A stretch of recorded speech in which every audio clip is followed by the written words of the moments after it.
أريد أن أنقل أحبابي هذا الألم لكم، لأننا أحبابي صرنا نصلي من فضل الله، لكن الصلاة بلا روح. أتساءل قبل أن أبدأ في الدرس: الذي يصلي في بيته وهو من الرجال، أسألك بالله هل أنت تخشع؟ أو أغير السؤال: إذا فاتتك صلاة الجماعة وصليت بجوار فراشك، هل خشوعك كخشوعك في المسجد؟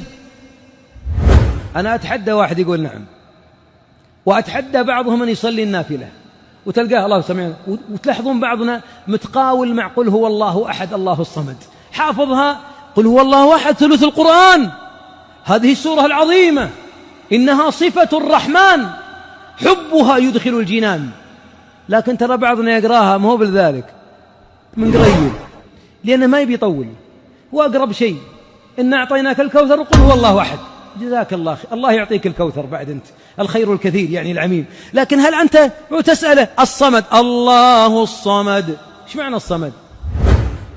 ينظر إليك والله ما أدري، تقرأها لك 20-30 سنة وأنت ما تعرف الصمد، وتقرأ شيئا لا تفهمه من كلام الله، وهذا من علامات عدم الخشوع، من علامات عدم الخشوع عدم معرفة كلام الله. يقرأ لكنه لا يتدبر، ويحاول ينتهي من لقاء الله. والله يا أحبابي إنها مصيبة أن بعضنا صلاته اخلص من ربك، أعوذ بالله.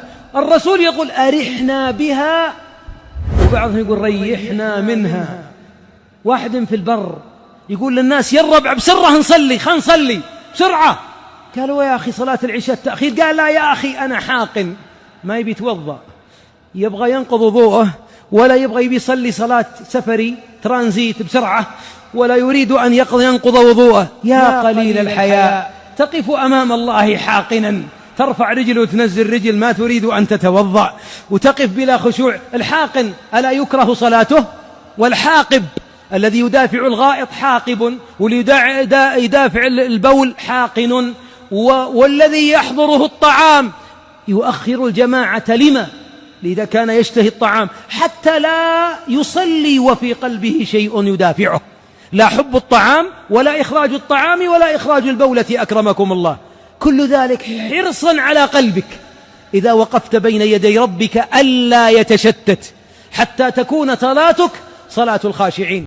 اللهم من يرى هذا المقطع ومن ساهم فيه ومن أعان على نشره، اللهم فاغفر له ذنوبه كبيرها وصغيرها، جلها ودقها.